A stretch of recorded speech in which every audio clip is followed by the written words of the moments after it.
This video explains how to assemble a product using multiple parts and how to use assembly statements.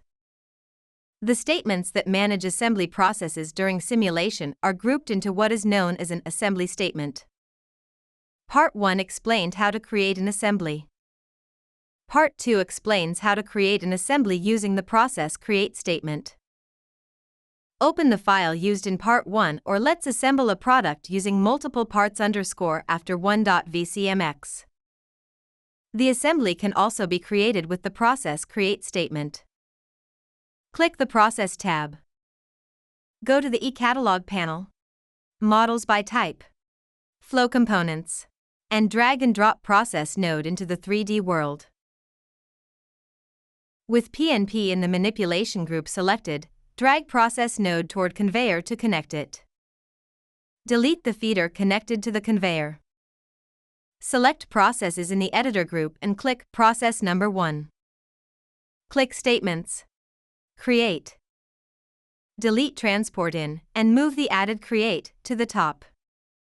Select Create. Then in the Statement Properties panel, set Product Type to Piston Assembly and Product Variable Name to Product in. Select Transport Out. In the Statement Properties panel, set Destination to Component Container. Run the simulation. Piston assembly will be created. When you set an assembly to product type in the Create statement, the properties set for the assembly step are displayed in the Statement Properties panel. For assembly steps, set an assembly step to create. Set assembly steps to head step and run the simulation. A piston assembly with only the head step will be created. If you select the Include Child Steps checkbox, the child steps for the assembly steps will be automatically created when the product is created. Select the Include Child Steps checkbox and run the simulation. The assembly step is only the head step, but rod step and shaft step, which are child steps of head step, are also created. Add rod step and shaft step to assembly steps, then deselect the Include Child Steps checkbox and run the simulation. When the product is created, it is created from the assembly step of the parent step first. For piston assembly, head step is created first, then rod step and shaft step.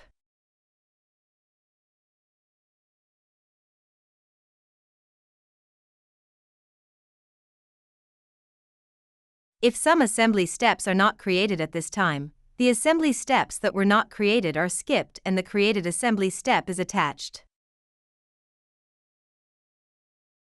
Delete rod step from assembly steps and run the simulation.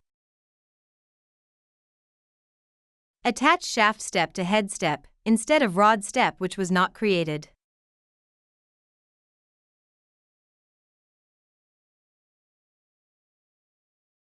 Selecting Retain Offset from assembly will reflect the offset set in the assembly slot when the assembly slot is created individually.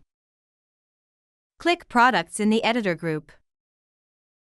In the Product Type Editor panel, click the plus icon next to piston assembly to expand it. Follow the same steps to expand the head step.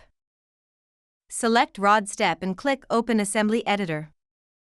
Select the rod step assembly slot and set the offset.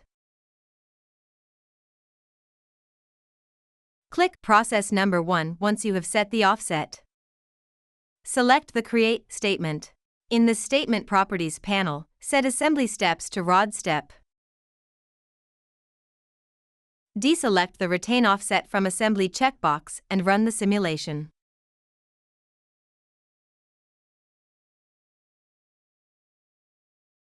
Then select the Retain Offset from Assembly checkbox and run the simulation. You can see that the offset set in the assembly slot is reflected. Reset offset to the original value for the rod step assembly slot. Close the assembly editor.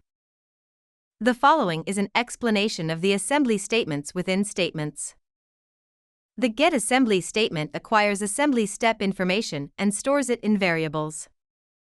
The information includes the parts assigned to the assembly slot, together with their positions and the sequence in which they were placed. This information is used when disassembling transported products or when combining transported parts to create products.